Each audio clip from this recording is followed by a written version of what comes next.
So hello everyone and good evening, and thank you so much for carving out this wonderful time to be together as we celebrate the county in Illinois with the most lakes. I learned that today. So we are Lake County lake lovers, and if you're joining for the first time or you've been here many times, you are so welcome. This is a time to listen and learn, connect with your neighbors that might be down the road or maybe in the town or two from you. But we're all here because we care about lakes. So I'm going to give you a very high level flyover about what Lake County Lake Lovers believes, how we've organized, and some progress that we've made since the month of March when we kicked off some more detailed planning. So with that, if you're not familiar, back in 2016, Global Waterworks was founded as a nonprofit by Mary Eggert. And 2 years ago, Lake County Lake Lovers came to be.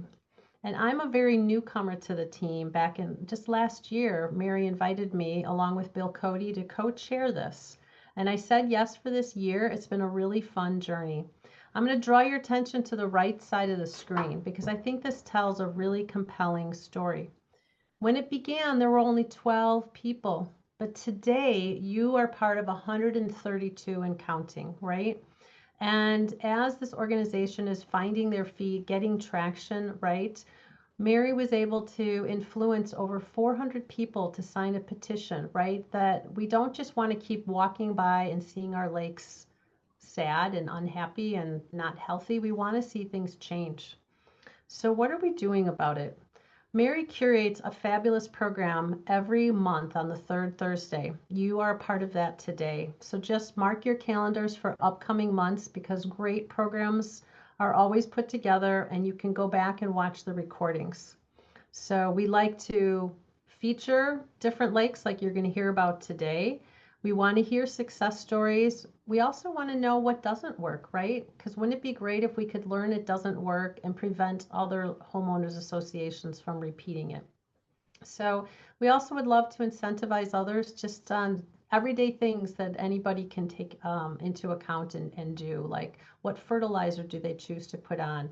What types of plants do they put in their yard if they're living alongside of a lake, etc. So here's a little flyover. Who is Lake County Lake Lovers, right? We are grassroots. We're all volunteer. No one's getting a paycheck, right? And here we are north of Chicago, right? And we are under the umbrella of the nonprofit Global Waterworks. We know that there's a national problem as well as a local problem with inland lakes being impaired. Much more so here in Lake County than the national average of 45%, right? And what we've discovered is that lakes really don't belong to anybody. They're kind of an orphaned, right? Our municipalities, I believe, really focus on more built infrastructure. And maybe it's just that proverbial problem that there's always more need than resources.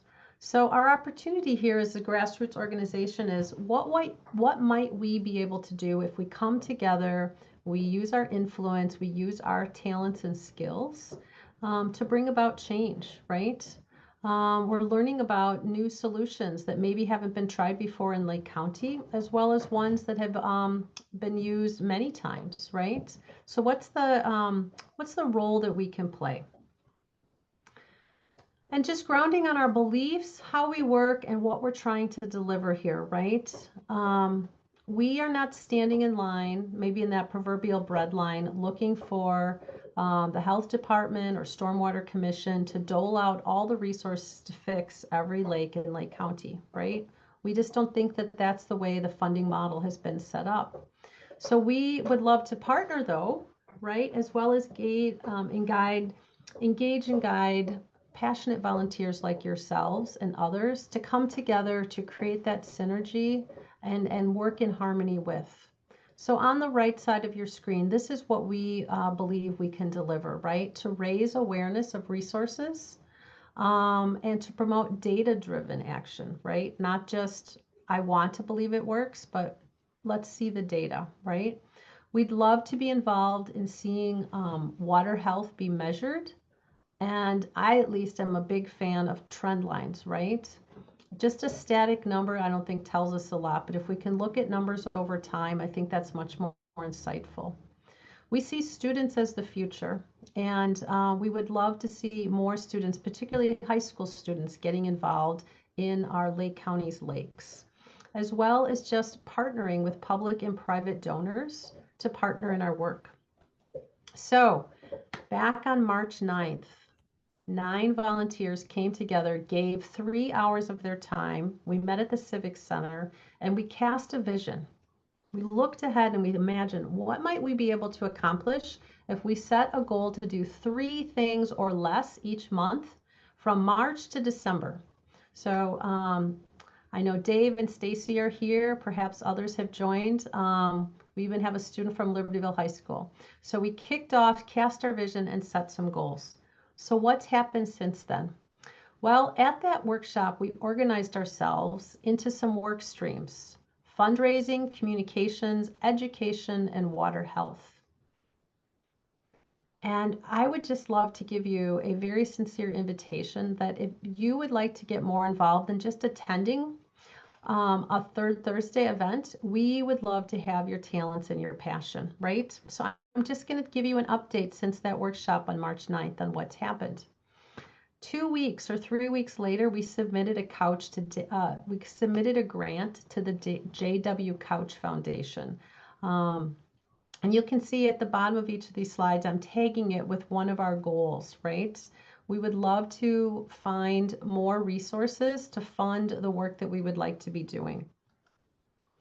We went out to Stacey's neck of the woods out at Island Lake Days to celebrate Earth Day. And we're thrilled to have 2 Libertyville High School students join us, where we put up a table and we showed the pros and cons of different products you can buy to wash your body or your hair or your laundry, different fertilizers. We actually had a sample you can see in that bright picture towards the closest to us. We scooped out water from Island Lake and let people smell it, and just really tried to have community engagement to become aware of opportunities to just drive change right in what you put in your shopping cart.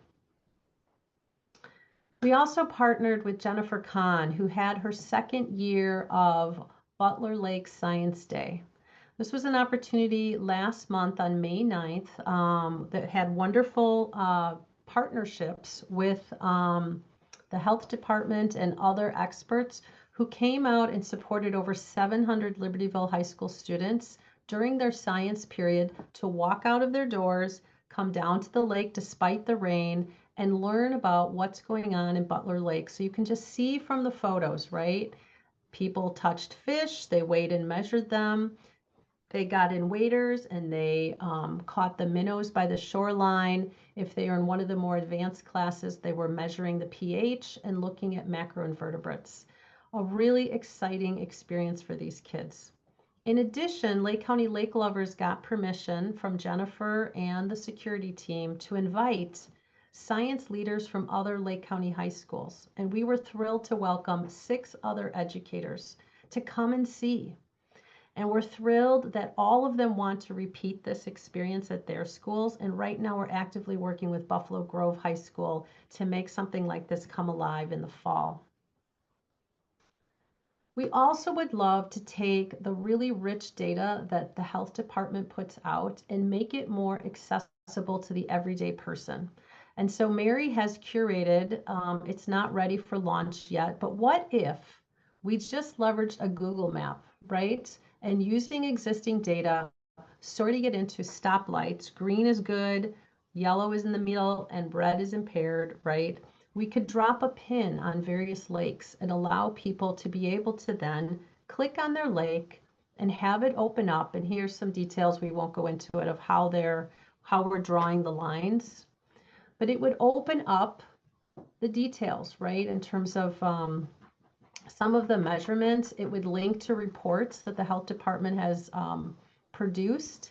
And if we ended up working alongside of a school or maybe a homeowners association that had adopted that lake, perhaps that information might be available as well. It would just help us know, hey, I just want to know where's a healthy lake to go walk my dog or go swimming. Or maybe I'm a homeowners association member and I've got a lake maybe similar to someone else's lake, and I'd like to get in touch with someone who's paying attention to that lake. So this is a concept that we're exploring. At the end of the day, we would love to engage everybody, right? Recognizing that there's people in Lake County that haven't paid any attention to their lake. That was me last year. I thought all lakes were healthy. And if they weren't, there was a magic fairy that was fixing it, right? And here I am getting involved. And all of you, you've stepped into this role of coming tonight. I would see you kind of in that green band. You're starting to learn and explore, which is fabulous. And I just want to make sure that you know that we have a place for you if you'd like to take another step in getting involved, right? We'd really love to move as many people to the center of the circle and use your talents to make a difference because our lakes need you.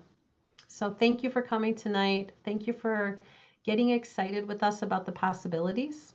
And Stacey was one of our volunteers who came to our workshop and helped us cast our vision. And she is going to now start sharing to tell us what's happening at Island Lake. Go ahead, Stacey.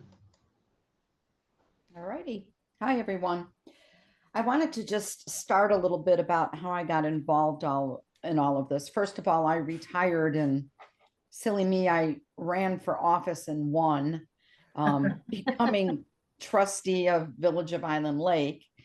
And I grew up in the Wakanda Island Lake area, so I've always been a swimmer, and I've been in Island Lake and Bangs Lake. And about 7 years ago, I quit being able to swim in Island Lake because it was even too much for me. So it was like, oh, then as soon as I came into office, Amy Wagner was on the Nine Lakes Watershed group, and she approached me telling me I needed to get involved. I spent a lot of time with her and really studied that Nine Lakes Watershed document and really realized how important Island Lake is because we're at the very end of the watershed before it dumps into the Fox River. With that being said, I asked to be put as the trustee over Parks and Lakes. Interestingly enough, they only had like an advisory committee. It was a people outside advisory committee that was making all the decisions on the lake. Everybody thought they were scientists and everybody thought they were doing the right thing. And quite frankly, the right thing was keeping anything remotely called algae out of the lake. So there was a lot of chemical treatment going on. I got really fortunate that Eric Acevedo, who was asked to be the chair of the commission, we thought a lot alike and we both had a lot of energy. And we were really blessed with a group of 5 people that kind of saw where we were going. You need to stop throwing chemicals at this lake and find out what's wrong with it and start restoring ecosystems. I think one of the things that then happened was I walked right into the first political fiasco, right?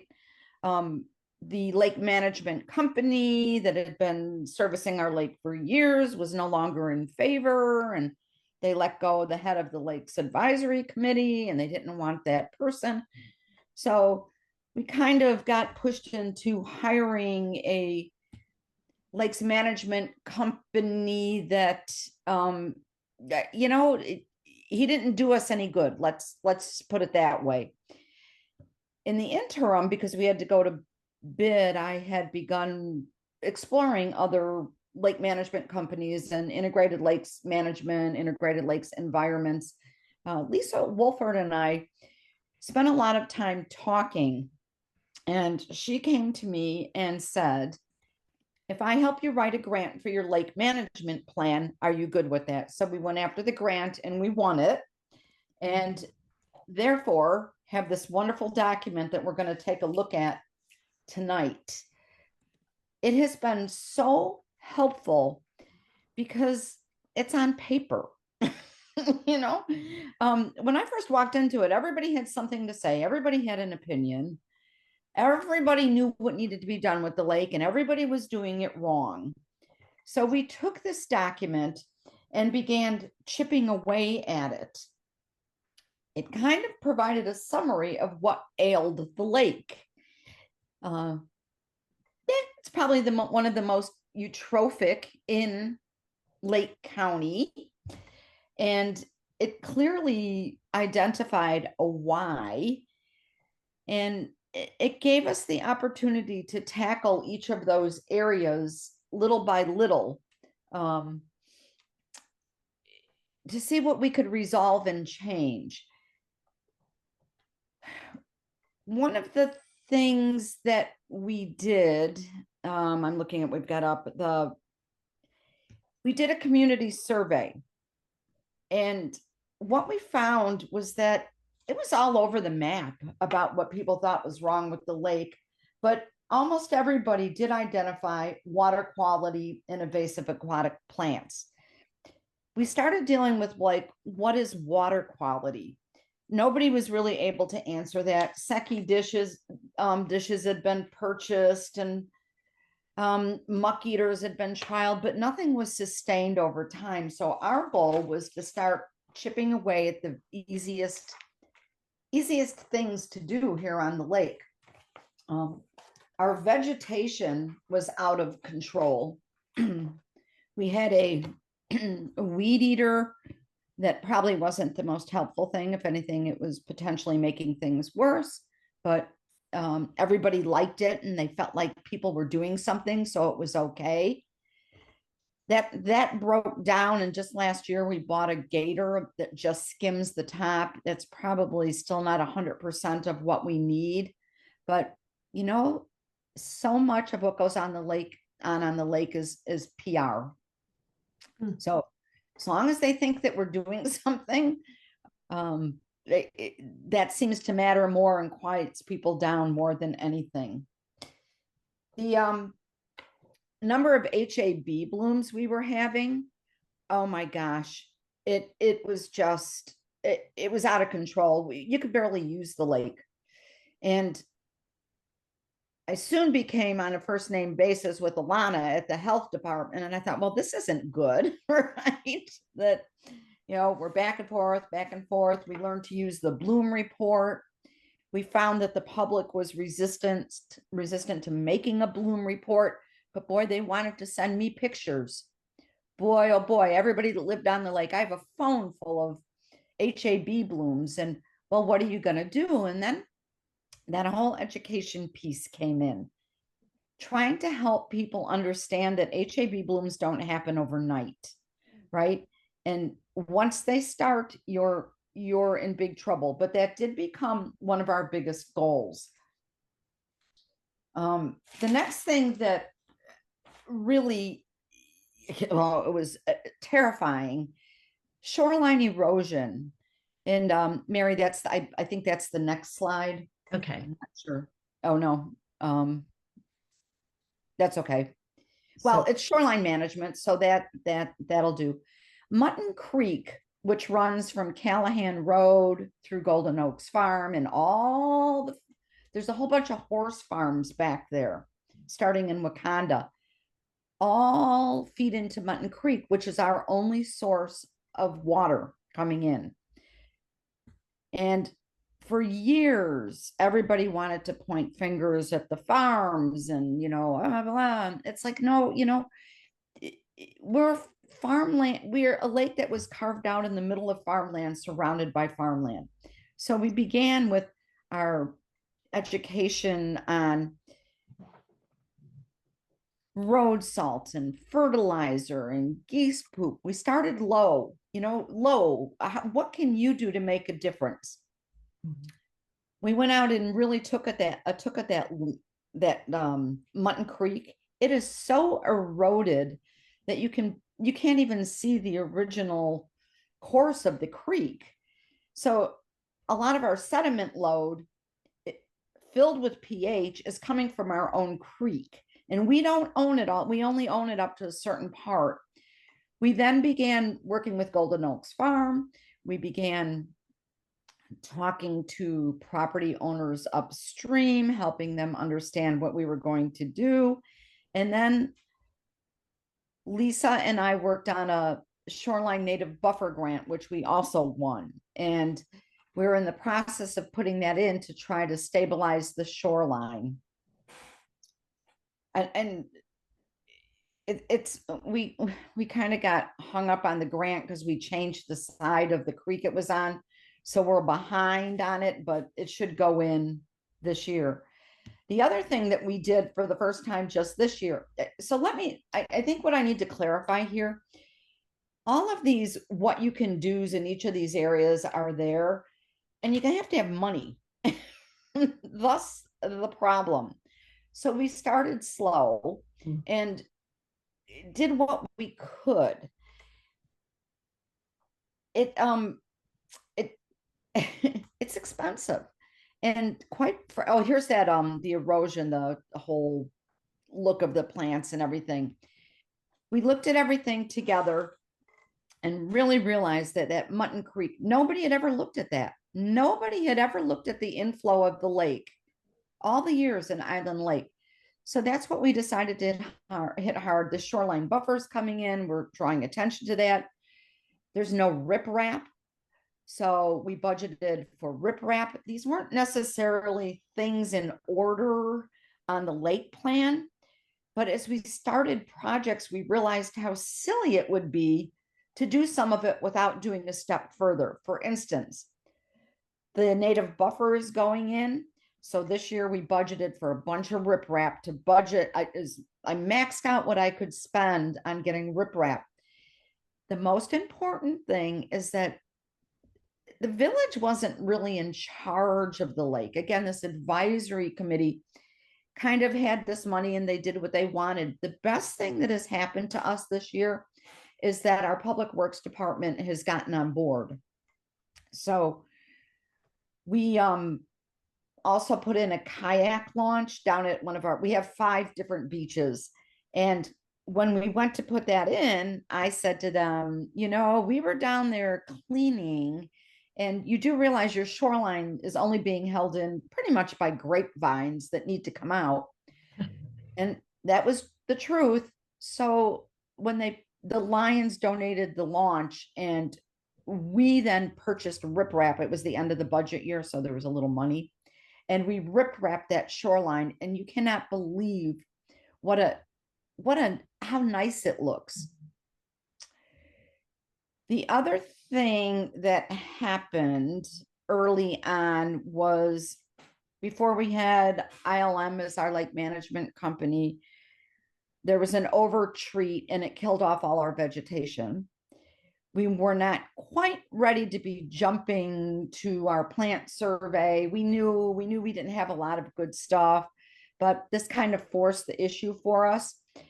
And right now we're kind of just waiting for things. We're kind of bald, but a rake study kind of comes up. We have a lot of bad stuff and not a lot of good stuff.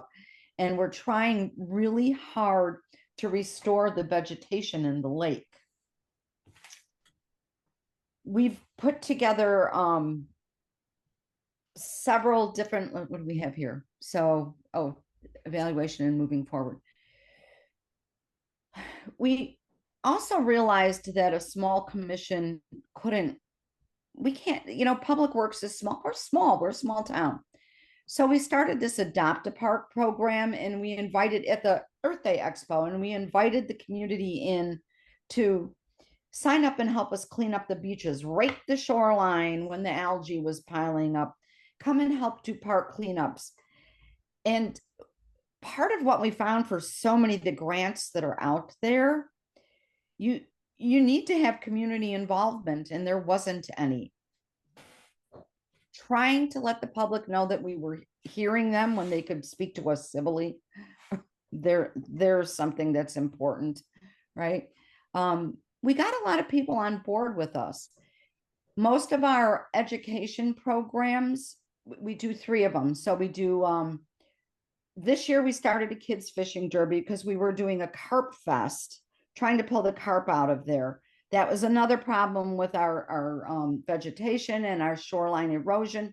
We were loaded with carp.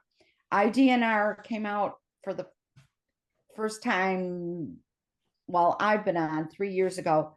We got literally 2 dump trucks full of carp out of that lake with the shocking.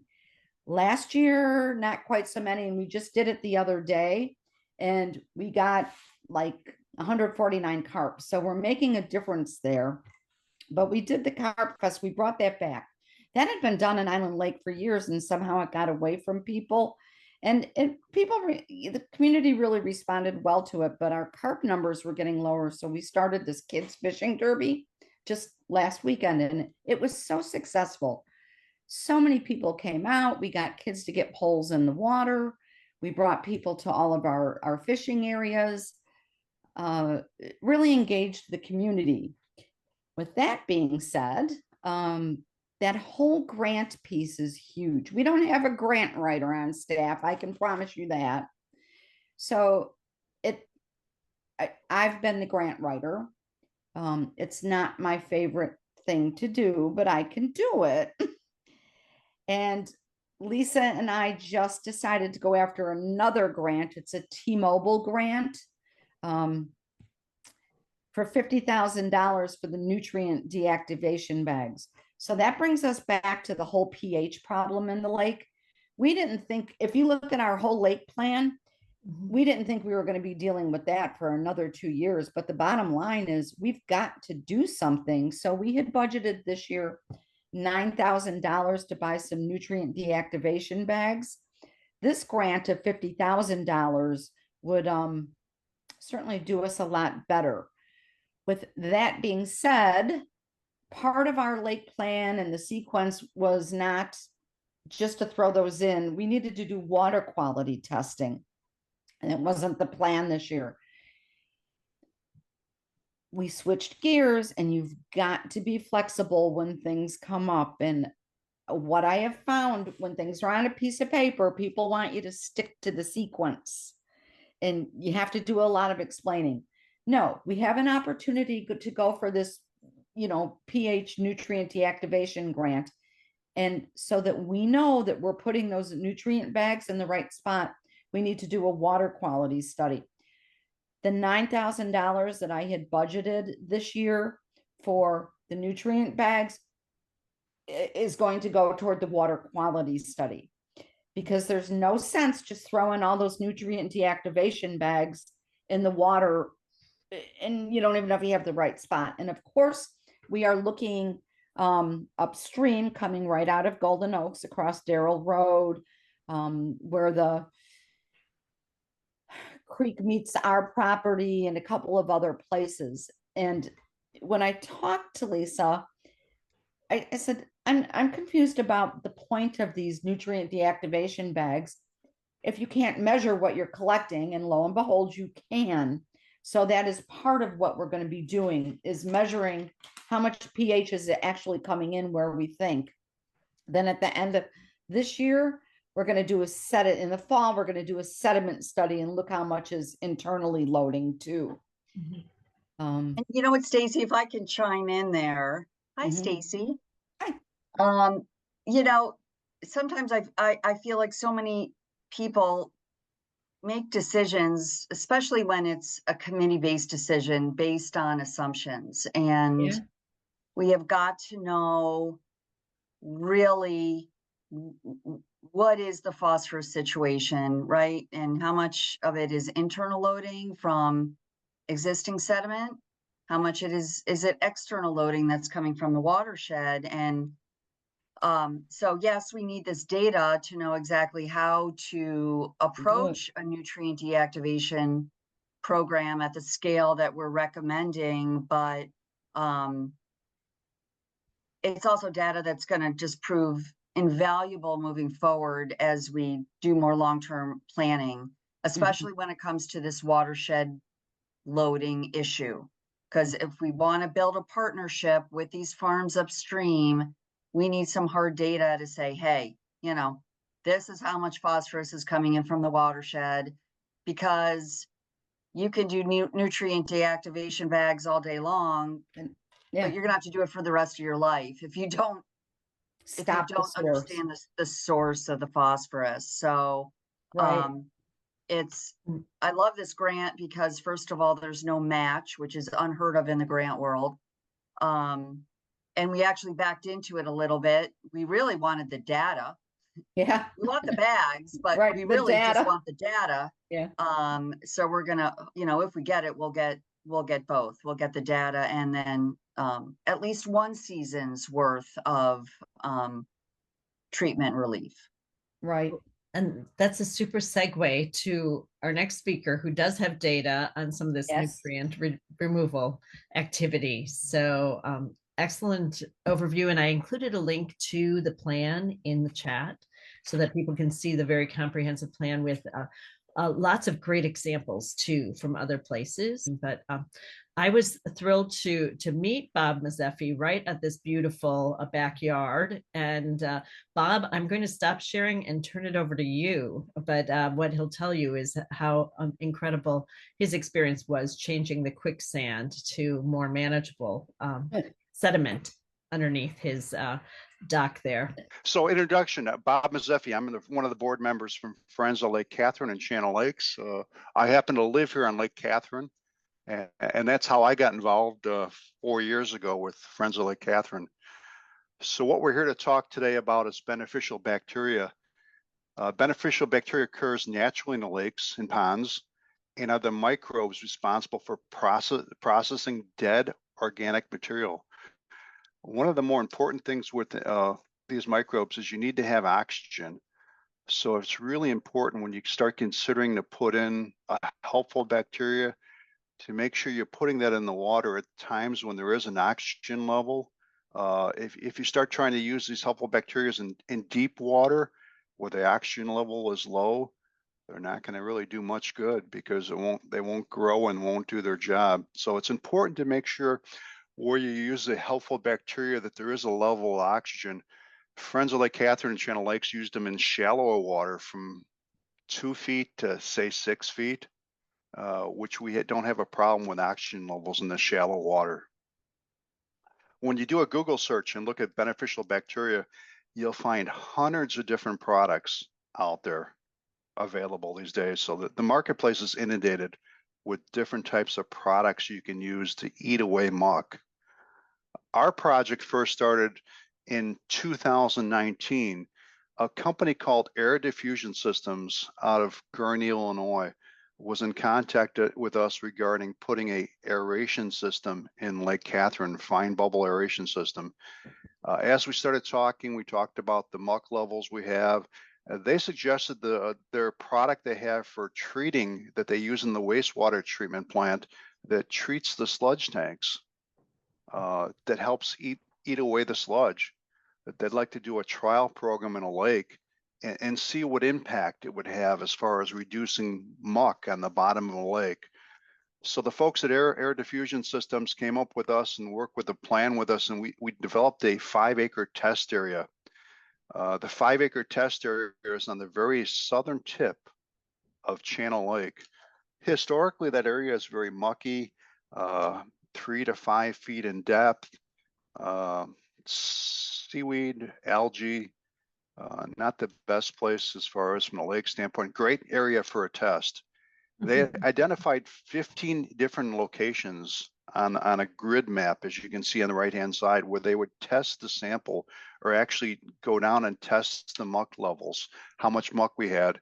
So we did a prior test and we did a post test and compared the different levels of muck before we did the treatment and then after the treatment.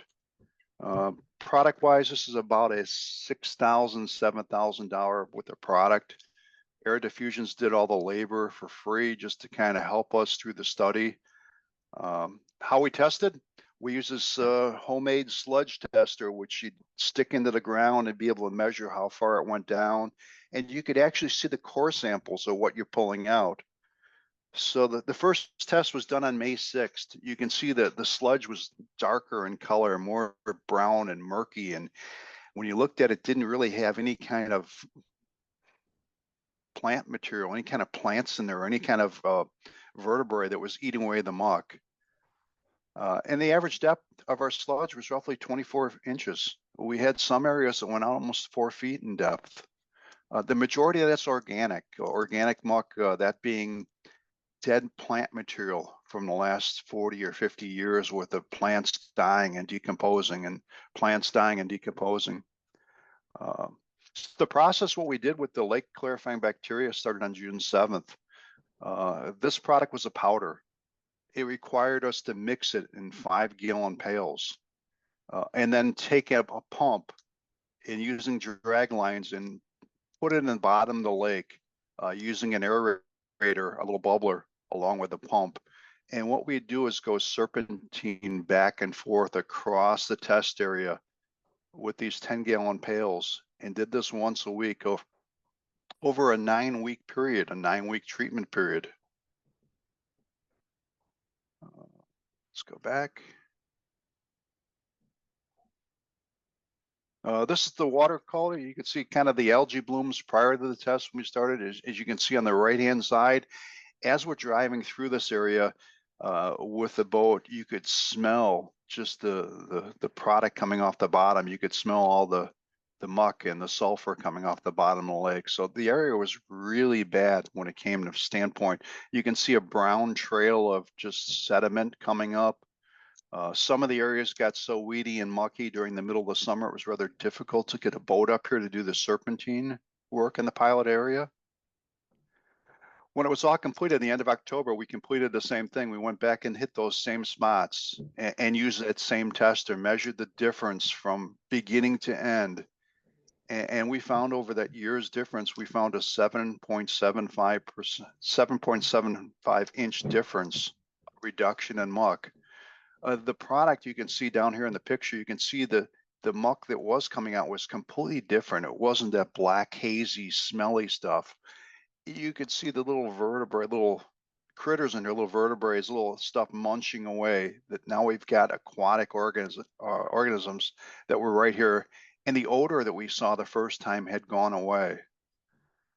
So what we found, the results of this pilot program, is we saw a reduction in the lake bottom, the sediment. It improved water clarity. We definitely had less algae in this area over the previous years. There was definitely favorable comments by our nearby homeowners with the results they saw. This process was very labor intensive, considering how you had to mix it, bubble it into the bottom. It was not sustainable long term, so we looked at other alternatives. We started a stakeholder application of muck pellets, started working with Aquaside, formed a partnership with Aquaside to be our supplier. The good thing about Aquaside, their muck pellets, it allowed us to purchase them in 2 different size bags, a 10-pound bag and a 50-pound bag. So homeowners could purchase the size of the bag based on their property. If they had a 50-foot lakefront, they would purchase a 10-pound bag. If they had a 100-foot or 200-foot lakefront property, the width, they would purchase a 50-pound or a larger bag. And we would have them do the treatment for us, a weekly application where they'd go to the pier and lightly spread pellets around. Definitely an easier process than the first application. Right off their website, you can see AquaClear says it reduces, eliminates black anaerobic soil, reduces decaying organic material. That's what we were looking to use it for, was to help get away all the build up the dead plant material on the bottom. Increases water quality. Supposedly it won't harm fish, birds, plants, animals, humans. We saw no impact as far as any fish die-offs. There's no limitations for the use of water, swimming, irrigation, and it does not deplete oxygen. What Friends of Lake Catherine did is we coordinated this event with our homeowners, our stakeholders, and work with the IDNR to get a letter of permission. Provided all the addresses and names and the properties of the homeowners that are participating for the IDNR. It gets to be kind of a slippery slope when you start having stakeholders throw product into a lake. So we made sure we were very careful in giving them instruction that this was authorized through the IDNR, and provided them all a copy of a letter from the IDNR saying it was approved to do. We also provided them instructions on how to broadcast this pellets over a weekly period, and then coordinated the purchasing of this product and took care of the homeowners' purchases of the product. This is a copy of the letter that was provided by the fisheries in Spring Grove, Mr. Andrew, giving us permission. So when the people picked up their bags of pellets, we provided the instructions of how to apply it, and along with the instructions, a letter giving them letter permission from the IDNR to apply it.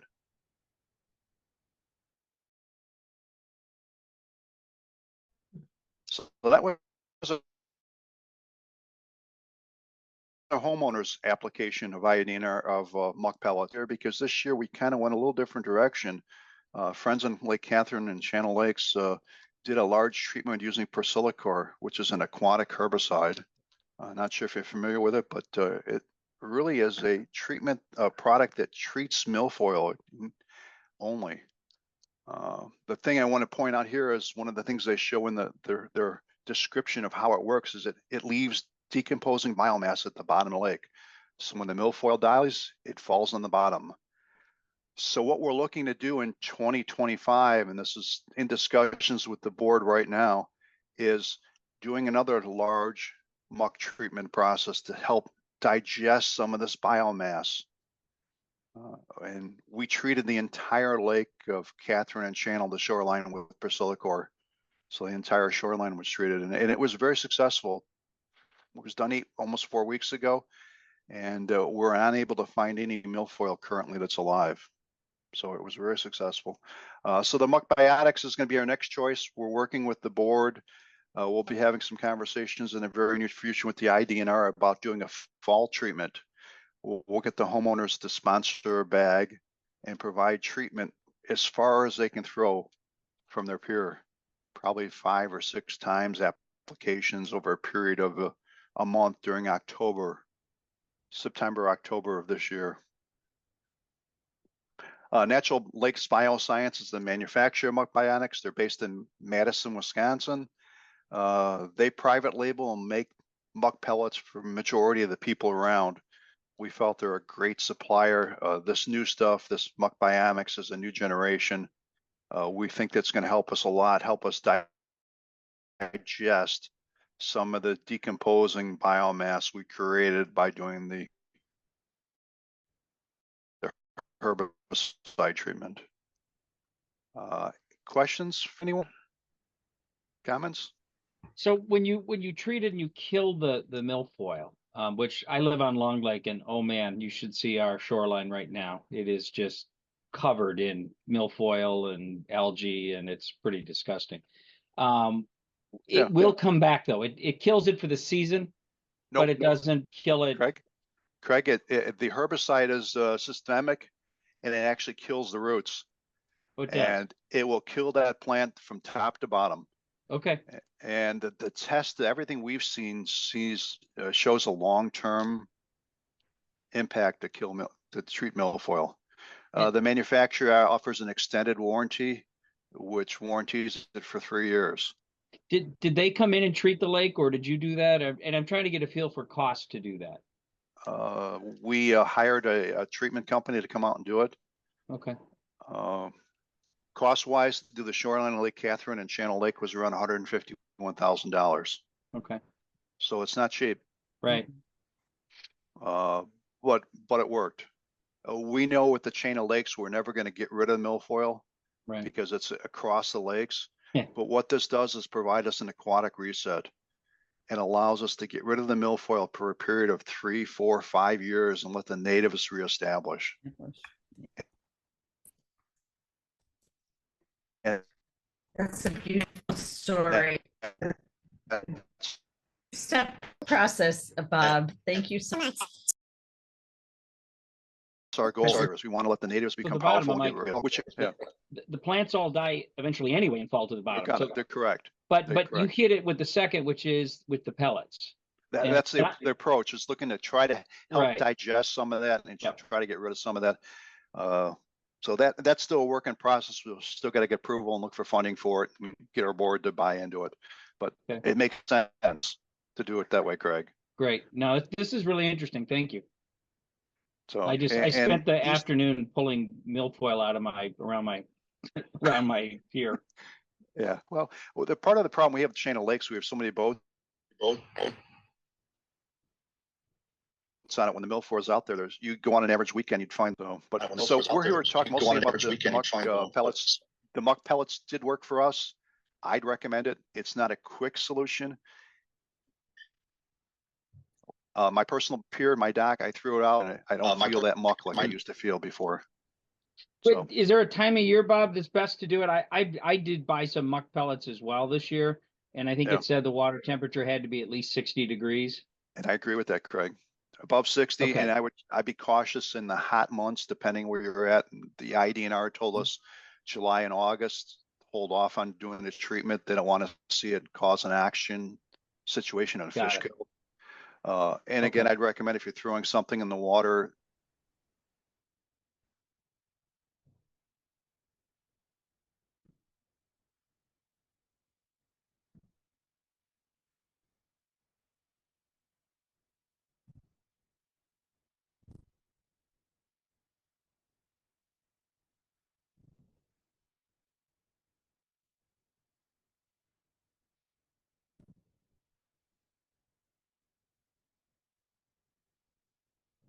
make sure you get approval from That's the how I feel organizations that too. are. Yeah. I'd rather Okay. come back to my stakeholders and say, Yep. Yeah. here's a letter. You have to get a letter. If you want to put anything into the lake, you have to get permission.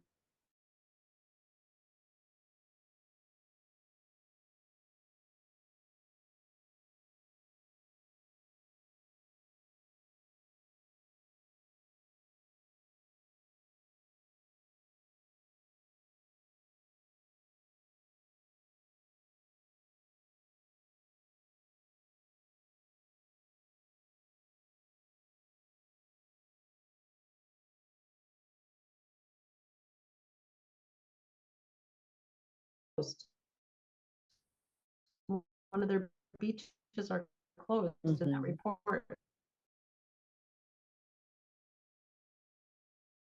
that Stacey sent us. Yeah, We could chat another. to do it. So I haven't made dinner yet. Yep. Still wearing my riding Oh clothes. my Mary. Look at goodness. Oh. this. I ran from the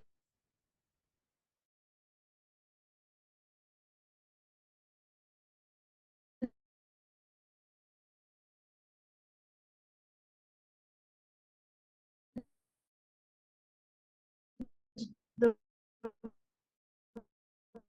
barn to the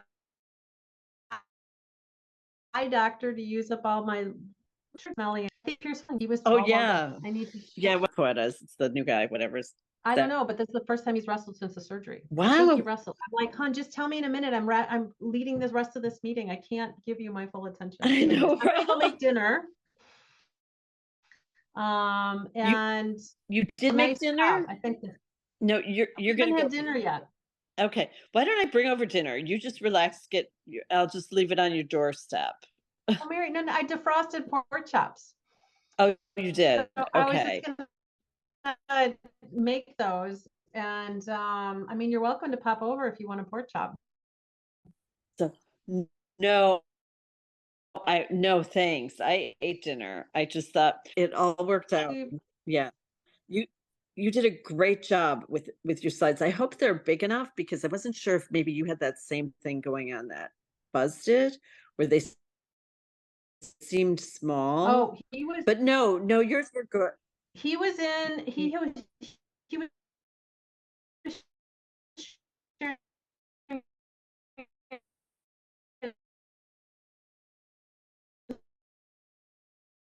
wrong screen. And we got it fixed. Right. I for long on and much time, but I can tell that I'm like I need to probably go make some dinner. So Okay. Excellent job, Becky. Yeah. Lake County Lake Lovers is in such great hands with you, with Dave, with Stacey, and the fact that Kurt Wolford came in and he said he wanted a clue on what's going on. I thought the vibe was the best part. You do a really good job, and you did this yesterday. I want to learn from you. Everyone thinks that energy means fast. So it was just wonderful to listen and to think, wow, we have like experts in the lakes, and we have Becky teeing things up and summarizing. So I really wanted to give you like a I'm glad, because you had said don't put the structure, but I think the structure helps show that we're not whack-a-mole, right? We're trying to be absolutely. And I was a little bit dancing with my words around.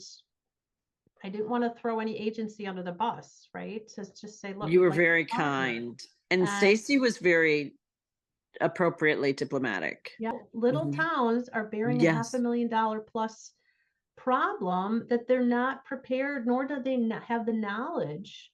And no, I wrote down, like, okay, Bob said we have tried all these different things to get local plants to grow.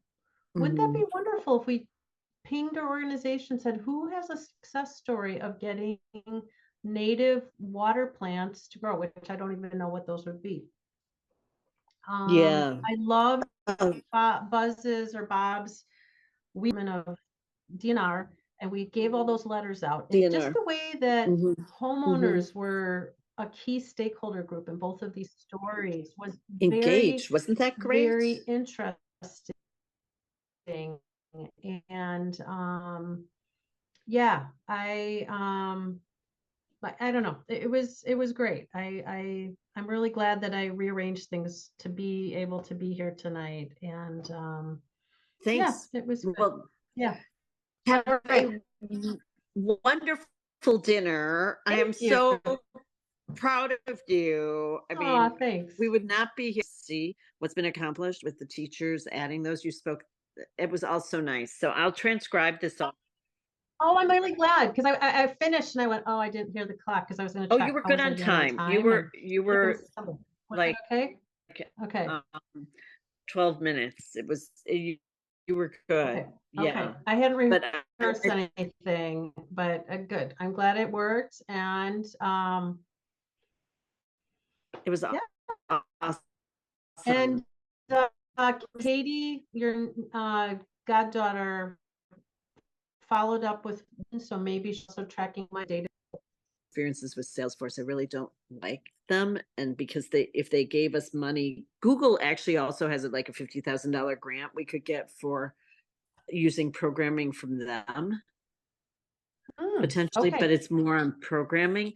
So if you don't mind, like I just had such headaches trying to use Salesforce, and she's not actually. Great to know. I don't know anything about using anything. I just think that using an Excel file is probably, we're not going to get very far. No, right? I think we need to get. So if you've got a preferred solution and we could check get access to it, Google software. It would be nice to have something that could hold information.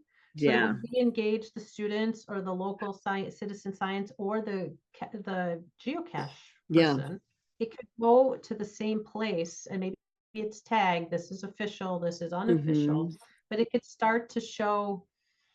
I don't know if that's useful. Yeah. That would be something I would like our think tank of water health gurus to weigh in on that, right? If it's not helpful, and it's better just to say, look, that's static. Once every 10 years, if the health department medical. The way you previewed it was great. I thought to give, it was so perfect. Everything you did was just great. So. Oh, good. And all right. Same with Buzz. I thought Buzz came up with great slides. Isn't he? He's a good commentator too. Excellent. Excellent. Unflappable. Yeah. Precise. No, we didn't kill all the plants. We only killed the one. Yeah. Can you imagine all those bajillion lakes on the chain, and a little fragment gets chopped up and makes a billion more milfoil? Yeah, right. Right. Why don't all those lakes run around with like dragging net? I don't know. I mean, it's an interesting. I just thought, wow, what a challenge that must be. So, and 2 dump trucks. Yeah, but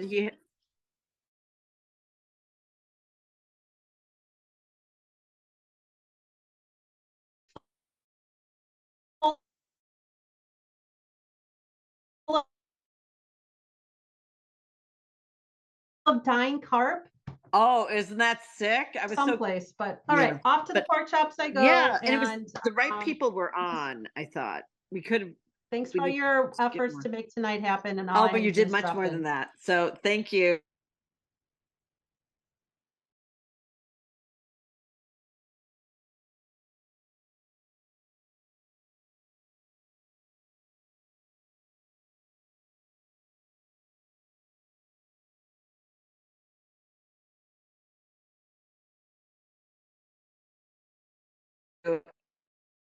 And we'll catch up.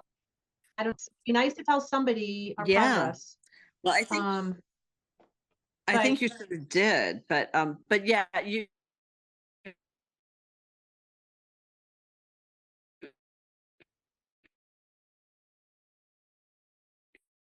you want to have it be measurable, like SMART goals. You know, when that was great. we could create that sort of story with those numbers. I don't know yet if it matters, but anyways, I'm at Brecky. Yep. So good. and I connected to everybody that I met on LinkedIn. He's great. I got that done today. Wonderful. So, Wow. Yeah, and that's where it's a slippery slope. Once you start getting homeowners feel like they can go buy product off the internet and throw it in the lake, it's a problem.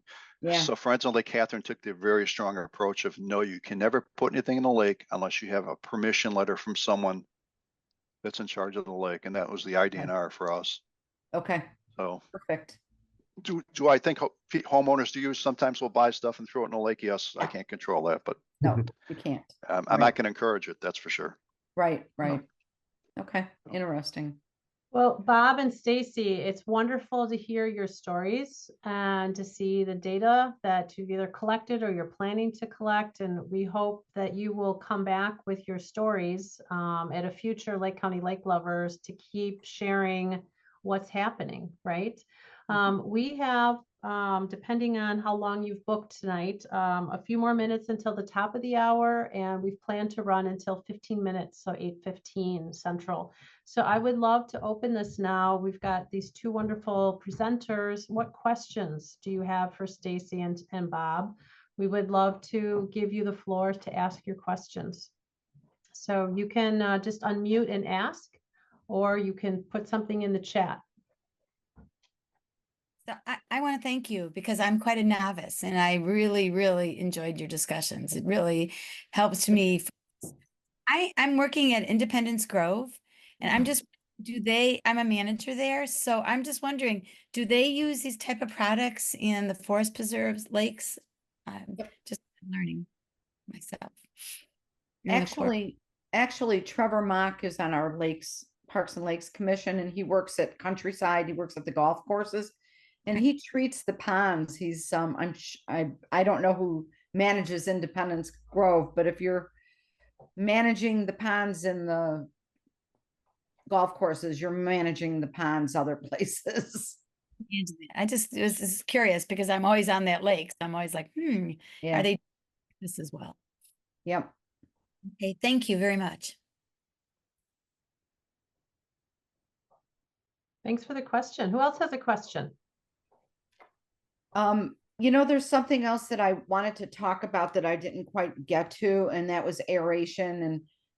And we shut all our aeration down this year because it kept bogging down. And oh my God, you would have thought that we did something horrific. People are convinced that it works, whether it doesn't or not. And I have given people that live in those areas, whether they're water movers or cannons or fountains, I've given them my personal number so that they can call me and report when they're not working. Back in our Bay Area, where the double Bay Area, where we're thinking about trying the muck eaters, we just finally gave up because we were resetting those water movers 3 and 4 times a week, and we were burning like $1,000 worth of electricity in 2 months. So you try to explain to people that when those were put in 9-10 years ago, this is showing us how the sediment load has changed in that amount of time. right?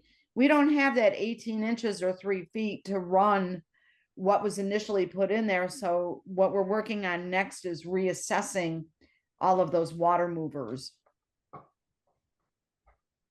Stacey, I think it really speaks to the importance of the data, right? Right. And your comment that people believe that they help even if you feel otherwise, right? Let's move away from feeling and let's start to teach people, how would we know? Right. I mean, feeling is good too. Bob, you mentioned I put on my waders and I felt like I was in quicksand, and 2 years later, I don't have that same feeling. Feeling is good. And it's neat to think about how might data, be it the tube that's measuring the sediment or the muck, or maybe how many times did we have to unclog this? How much electricity did we burn through? Those can be valuable measurements too, right?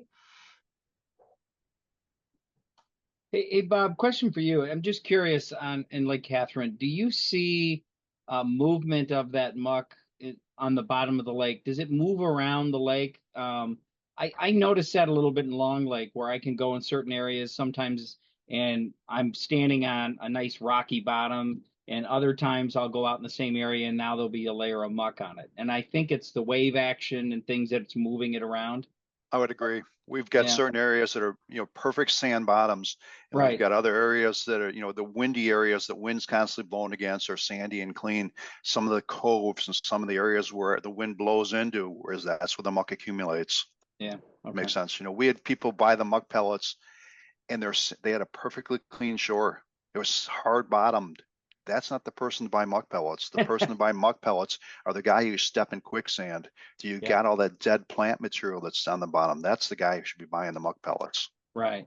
Yeah, I've got a nice sandy, rocky area right around my area, but then if I go out a little bit further, there's a whole area that's muck. That's where you want to treat. Yeah. That's where you want to treat. And doing it in shallows, you can treat some of the weeds that that weeds that blow in and leaves that fall in. That's great. A couple times in the spring, you'll see it go from brown to sand color real quickly after you treat. Yeah. But really, where you want to do the most of treating is well at decomposing dead plant materials. So the company that helped us with the Priscillicor is Tigris. Tigris. Jen is the person's name. Jennifer Bianchi. Bob, do you have a chance to type that into the chat for us? I can, if I can figure out how to do it. So at the bottom of your screen, you might see chat. If you click on chat, it's got the two bubbles. It'll pop up maybe on the right side of your screen. Yeah. Just feel free to go over to type message here and maybe mention those companies, a contact name. Perhaps that's useful for people who are attending, as well as you can hear that this is being recorded, and we'll share this in case people are interested in the information but couldn't make it tonight. All right, perfect. Thank you very much. Dave, I know Mary had hoped that you would weigh in with your comments. I know that you are one of our resident experts here. Dave, would you like to take the floor and add any comments? Well, I would like to ask Bob a question about his aeration system. Can you go into a little bit of an explanation of that? Are you still using the fine bubble aeration system? We've not got it put in place yet. Okay. We have a grant outstanding that looks like maybe 2025 it'll be put in place. It would be in Lake Catherine. It would be 10 airheads or 10 cells on the bottom with a 15 or 20 horsepower compressor on shore. Supposedly supposed to turn the lake every 3 days, if that makes sense. Okay. But we haven't done it yet. It's in grant stage, but we just got to find the funding because it's a significant project. Okay, I see. I was just going to comment on some of the thoughts that I had about what you discussed.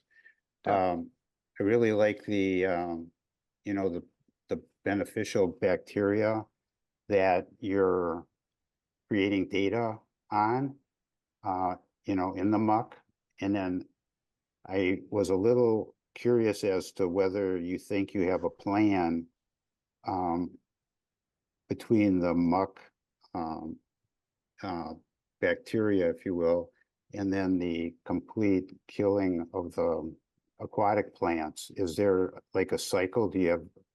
Are you at a point where you think you have a cycle of, every 3 years you're gonna have to, maybe kill the aquatic plants?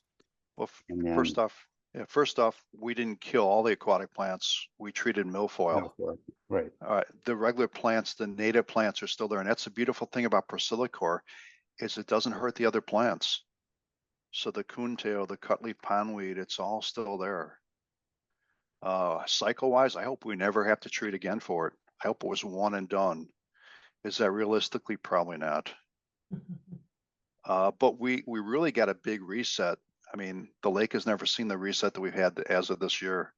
And in the meantime, we're hoping the natives come back strong. We've tried numerous times to replant good plants. We spent $5,000 on little seedlings and tried dropping them in bags, weighted bags. Didn't have much success. Jerry from the health department tried pulling plants out and replanting plants. We've tried seeds, dropping seeds in, trying to get that. We haven't had any success getting new plants to take off. We'd love to find a way to make that work. So, and Jerry from the health or from the biologist is going to try to get us some more Illinois pondweed, I believe, and we're going to try replanting some more again this summer. But we haven't had success with getting new plants to really, transplanting plants to getting them to take off, if that makes sense. So, but our plan with the muck is just to help supplement some of the excess weed we put in, the excess muck we have from all the dying, decaying plant. Well, I think that's a general ailment in every body of water that exists, is the fact that you've got your organic material that's deteriorating and accumulating, and you want to try to minimize that. And I always thought that using, the oxygenation and the treatment processes that you find in wastewater treatment in lakes made a lot of sense. And it sounds like that technique now is starting to catch on in other areas. And so the work that you're doing, the work that Stacey's doing in Island Lake, that's all going to be setting helpful precedents for other people. Good to hear that. Well, and for us to do a deep water treatment, muck treatment wouldn't do any good because there's no air down there. We lose at this time of year, we lose air at 17 feet. The lake is 35 feet deep. Throwing muck pellets down there now would do no good. There's no air down there. It'd be a different story when we have aeration in the lake, and now we're getting the oxygen level to 5 or 7 parts per million at the lake bottom. Then we can start treating deep water. If that makes sense. Yes. So, I did have a question for Stacey. Your identification of the upstream erosion that's creating part of your problem in Island Lake. I think that's an ongoing situation that could be mitigated to any extent is well worth the money that's being spent, because even in established areas where there is a lot of erosion prevention measures, either shoreline or channel erosion, you're still going to get it from the areas beyond that, like farm fields possibly, or even backyards and gardens and things like that in residential areas, because rainwater, when it hits the soil at a certain intensity, is going to break that soil apart and be picked up and carried on. And so I think you probably noticed, like after heavy rains, you see discoloration, coming in at the inlets and then possibly throughout the entire lake. And so I thought that was an excellent idea of trying to work on your erosion upstream, especially. So you were going to make another comment, I thought you wanted to. No, I was just going to say that our lakes are in big trouble, and it costs a lot of money. And like Becky started the presentation saying, it's like nobody's responsible for the lake. And now you have all these HOAs and these small villages, small towns that suddenly have a $500,000 problem on their hands. And I know part of Lake Lovers is looking for funding and things, but I find it odd that nobody ever thought about lakes as being a natural resources that needed protection, right? We just so took them for granted. And here we are feeling the effects of it in a small group trying to move it forward. But this is where it starts. And everything that we do is a story to share with somebody else.